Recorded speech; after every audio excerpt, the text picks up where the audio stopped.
My name is Jason Helton. I'm the captain of the Steel Creek Division. Just want to highlight one of the cases we had this weekend, and just setting it up, let you know this is something we deal with on a daily basis with our officers out there with juveniles. But this particular one took place Sunday morning around 8 a.m. in the Steel Creek Division in the 2100 block of Diamond Creek Circle.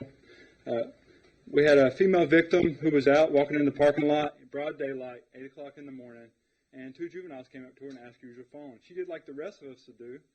She let them have their phone. Well, when she did that, they took off running with the phone. So she followed after them to get her phone back, and when she did, a 12-year-old juvenile pointed a gun in her face and tried to pistol whip her. At that point, she quit giving chase, and then they proceeded to a nearby apartment complex. Right. Our officers responded to that area. They knew, based on some witness descriptions, what was going on. They knew who the suspect apartment was. Our officers got a perimeter there. They contacted the mother based on the past history with that family. And once they contacted the mother, she was very cooperative.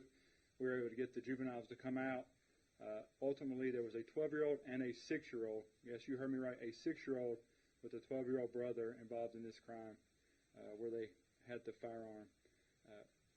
The 6-year-old ended up giving us some information, and we were able to get that gun, which is pictured here on the screen. It's actually a BB gun. But if you look at it really, really closely, does that look like a BB gun to anybody? All right, let me paint a picture for you. What would happen if that female would have been armed? All right, we could have been dealing with something really, really tragic here. We could have been dealing with a 12-year-old who maybe lost their life, or even a 6-year-old. So think about that. Think about the consequences of it. That's why it was important to us to highlight this case today. Right? Like I said before, our officers are dealing with juveniles every single day. Property crimes, violent crimes. And when I say juveniles, I mean kids. I mean ages 11, 12, 13, 14 years old. And it seems like they just keep getting younger and younger.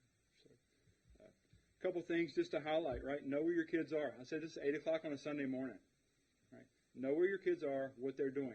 Know what's on their social media. Right? After looking at the investigation, this child had posed with a gun a couple days prior on social media.